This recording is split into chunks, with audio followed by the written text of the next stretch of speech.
Assalamualaikum warahmatullahi wabarakatuh. Perkenalkan, nama saya Zaiful Bahri dari kelas C angkatan 23 prodi Teknik Informatika. Di sini saya akan mempresentasikan tugas filsafat umum.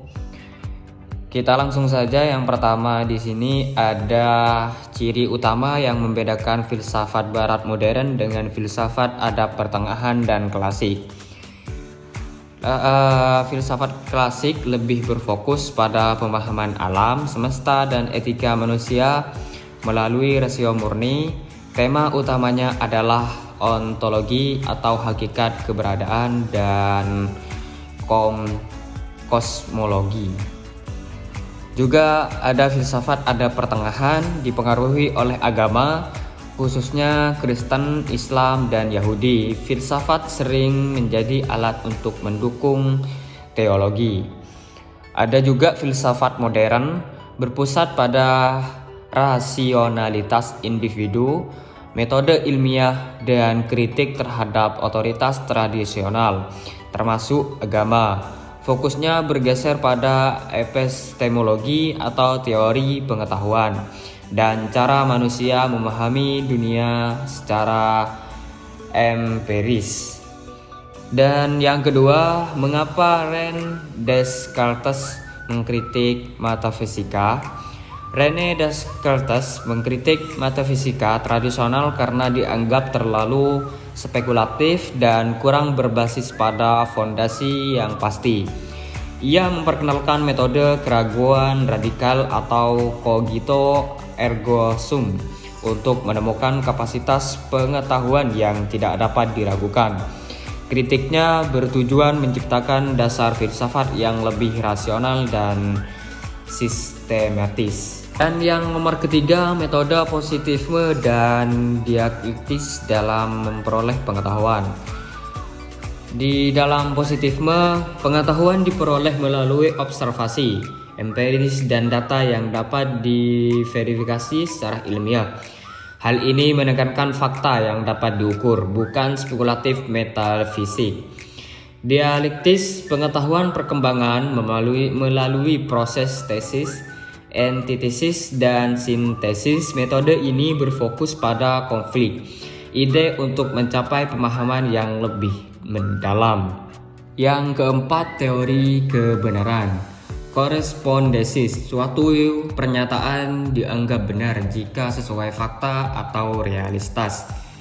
Koherensi, kebenaran ditentukan oleh konsistensi internal suatu sistem pemikiran atau teori. Pragmatisme, kebenaran diukur dari kegunaan dalam praktik atau hasil yang dihasilkan. Yang kelima, realisme dan idealisme dalam menjawab hakikat pengetahuan. Realisme, pengetahuan diperoleh dari realitas eksternal yang independen dari pikiran manusia. Idealisme, pengetahuan bergantung pada persepsi atau konstruksi mental manusia. Realitas adalah hasil pikiran. Yang keenam yaitu aliran ontologi. Materialisme, segala sesuatu berasal dari materi. Realitas adalah materi semata. Idealisme, hakikat realitas adalah pikiran atau ide. Matahari adalah manifestasi dari ide. Dualisme, realitas terdiri dari dua substansi utama, yaitu materi, fisik, dan pikiran atau yang disebut non-fisik. Pluralisme, realitas terdiri dari banyak substansi yang berbeda, tidak terbatas pada materi atau pikiran saja. Yang ketujuh, argumen materialisme dan idealisme dalam menjelaskan realitas sejati.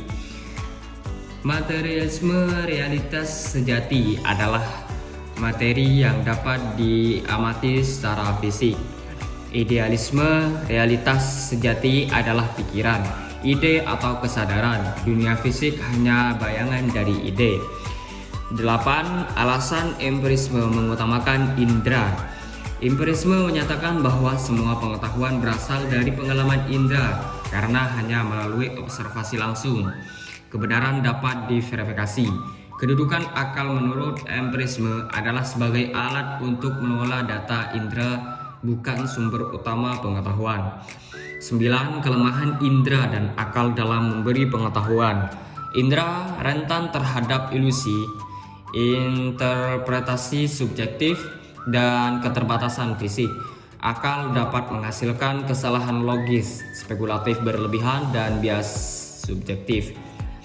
Dan yang terakhir, yang ke-10, nilai subjektif dan objektif. Nilai subjektif, nilai yang bergantung pada persepsi atau pandangan individu berbeda-beda antara orang.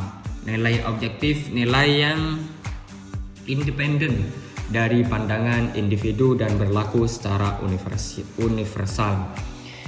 Baiklah, itu saja yang dapat saya presentasikan dalam video ini. Semoga bermanfaat. Dari saya, akhirnya, assalamualaikum warahmatullahi wabarakatuh. Terima kasih.